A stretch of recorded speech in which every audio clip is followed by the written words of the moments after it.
Bien, comenzamos este análisis intensivo. Hoy tenemos una misión muy concreta: desmontar dos de los pilares de la Ley 39/2015 del procedimiento administrativo común, que suelen ser un quebradero de cabeza en los exámenes. Totalmente. Vamos a centrarnos en los actores del procedimiento y sobre todo en ese elemento que lo gobierna todo: el tiempo, los plazos. Eso es. La idea es ir directos al grano, a los detalles que marcan la diferencia.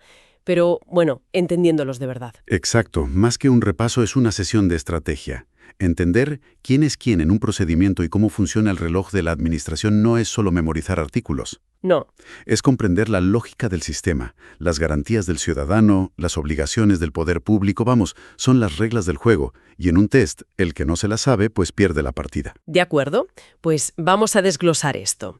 Y para que no sea un viaje abstracto por el BOE, vamos a usar un caso práctico. Me parece perfecto. Imaginemos que una asociación de vecinos quiere solicitar a su ayuntamiento que peatonalice la calle principal de su barrio, algo bastante común. La primera pregunta, la más básica, es: ¿quién puede hacer esta petición? ¿Es esta asociación lo que la ley llama un interesado? Muy buena pregunta, porque aquí empieza todo. El artículo 4 de la ley es la puerta de entrada y es más ancha de lo que parece. O sea, no solo es interesado quien pulsa el botón de iniciar. Claro. La ley define 3 supuestos. Primero, y el más obvio, quienes promueven el procedimiento, como nuestra asociación de vecinos, porque tienen un interés legítimo y colectivo. Claro. Ellos son los que empiezan el papeleo. Exacto. Pero luego están los que yo llamo los afectados colaterales. Imagina que en esa calle hay un garaje y la peatonalización implica que el dueño tenga que cerrar. Él no ha iniciado nada, pero la decisión le va a afectar directamente a un derecho, el de su negocio. Por tanto, también es un interesado. Entiendo. Y el tercer grupo es el más curioso. Son aquellos que, sin ser los iniciadores, tienen un interés legítimo y, se dan cuenta a mitad del partido, por así decirlo. ¿Como por ejemplo? Pues pongamos que la asociación de comerciantes del barrio de al lado se entera del plan. Podrían pensar que peatonalizar esa calle va a desviar el tráfico hacia su zona. Les podría beneficiar. O perjudicar, pero tienen un interés.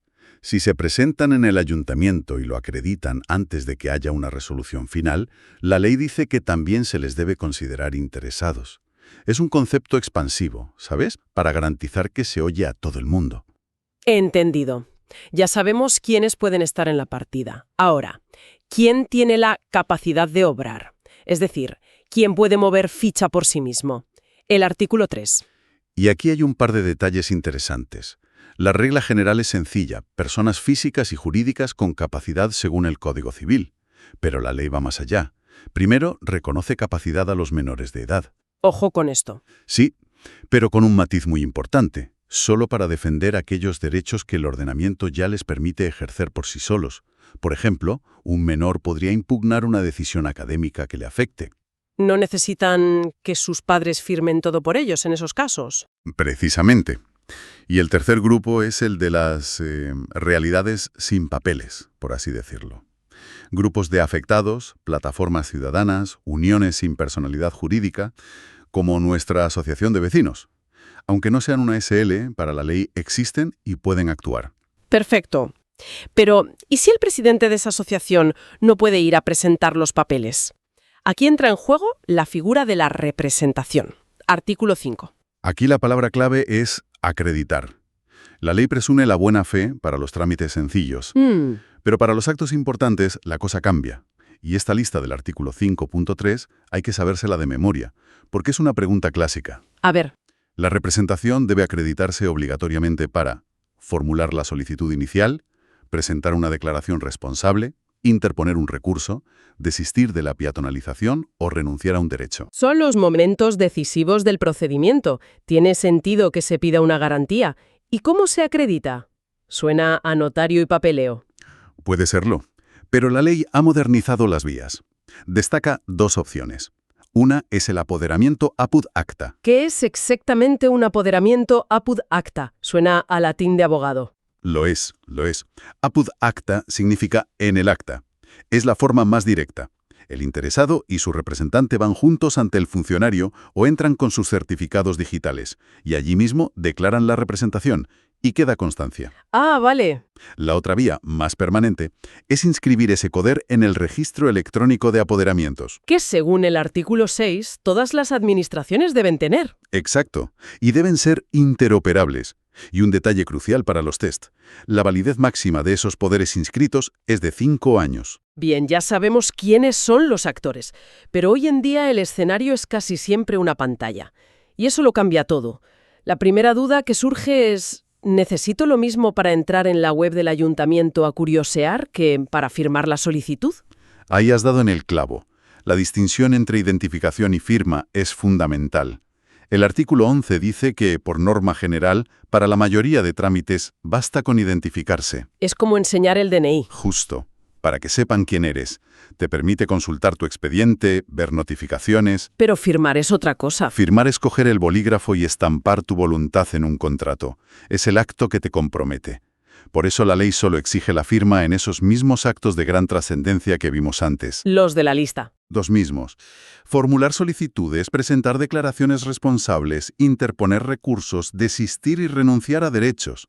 Busca la seguridad jurídica. Imagina el caos si no. Entendido.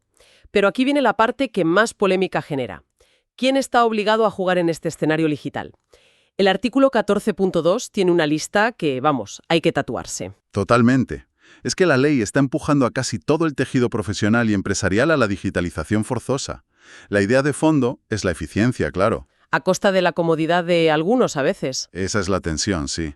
¿Y quiénes están en esa lista negra digital? Pues como mínimo, las personas jurídicas, o sea, las empresas, las entidades sin personalidad jurídica, quienes ejerzan una profesión de colegiación obligatoria como arquitectos o abogados para los trámites de su profesión. Vale. También quienes representen a alguien que ya está obligado.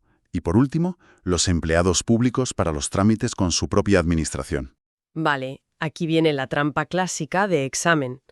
Nuestra asociación de vecinos, que está obligada, se lía y presenta su solicitud en papel en una oficina de registro. ¿Se la admiten? Es el escenario perfecto para una pregunta enrevesada. Y la respuesta es no, pero con matices. El artículo 68.4 dice que la administración no puede simplemente rechazarla. Debe requerirle para que la subsane. Para que la presente por la vía correcta, la electrónica. Eso es. ¿Y qué pasa con la fecha? Si tardan unos días en subsanarlo, ¿cuál cuenta? Esa es la clave. Y es un detalle que puede costar un punto.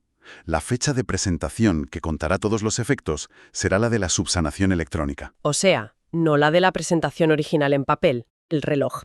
Y este reloj de la administración es peculiar. Artículo 30. Cómputo de plazos. Primera regla de oro. Si hablamos de días, son siempre días hábiles. Y cuidado con el calendario. Lo de los sábados inhábiles es una de esas cosas que ha pillado a más de uno. Conozco un caso de alguien que esperó hasta el último día, que era sábado, para presentar un recurso online. ¿Y se confió? Claro, pensó que la web estaba abierta. El lunes ya estaba fuera de plazo. Es el clásico error. Totalmente. Hay que pensar en la administración como una oficina que, a efectos de plazos, cierra el viernes por la tarde y no abre hasta el lunes. Sábados, domingos y festivos no cuentan. ¿Y qué pasa si el plazo no va en días sino en meses o años? Ahí la lógica cambia por completo. Se aplica la regla de fecha a fecha. Si un plazo de un mes empieza un 10 de marzo, termina el 10 de abril. Pero, ¿y si el plazo de un mes empieza un 31 de enero? Febrero no tiene día 31. Exacto. La ley prevé esto y dice que si en el mes de vencimiento no hay un día equivalente, el plazo expira el último día de ese mes. En este caso, el 28 o 29 de febrero. Es un detalle muy específico, ¿sí? Y la pregunta del millón. ¿Qué ocurre si ese último día, el 10 de abril de nuestro ejemplo, cae en domingo? Es una garantía para el ciudadano.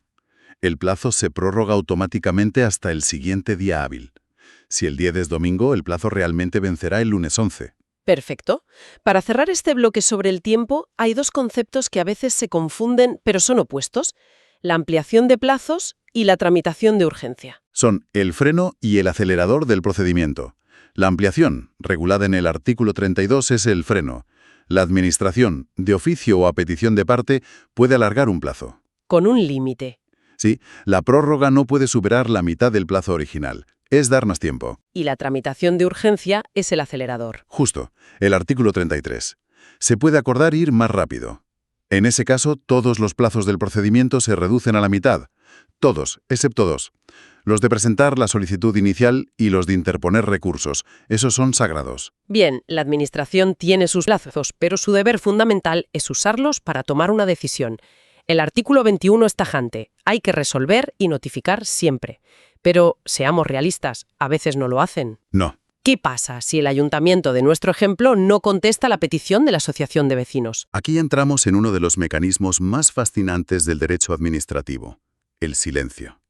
Es una ficción legal, una garantía para que la inactividad de la Administración no deje al ciudadano en un limbo. Vale, analicemos nuestro caso. El procedimiento lo inició la asociación. Esa solicitud del interesado. Artículo 24. ¿Cuál es la regla por defecto? La regla general es el silencio positivo. Es como una norma de cortesía. Si no me respondes a tiempo, doy por hecho que me has dicho que sí. Si el ayuntamiento no dice nada en el plazo que tiene, la calle se entiende peatonalizada. Es un mecanismo de protección muy potente. Pero me imagino que no se puede conseguir cualquier cosa por silencio. Debe haber excepciones. Por supuesto. El Estado no te va a dar por silencio la concesión de una playa que es dominio público o una indemnización millonaria. En esos casos de alto impacto, el silencio es un no. La ley establece una lista de excepciones importantes en las que el silencio es negativo, desestimatorio. ¿Cuáles son las más destacadas? Pues, además de las que hemos dicho sobre dominio público y responsabilidad patrimonial, el silencio también es negativo cuando una norma con rango de ley o una norma europea así lo diga. También en los procedimientos del derecho de petición. Y una muy importante en la práctica, en los recursos.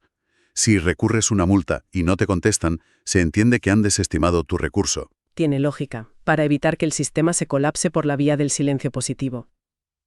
Ahora, demos la vuelta a la tortilla.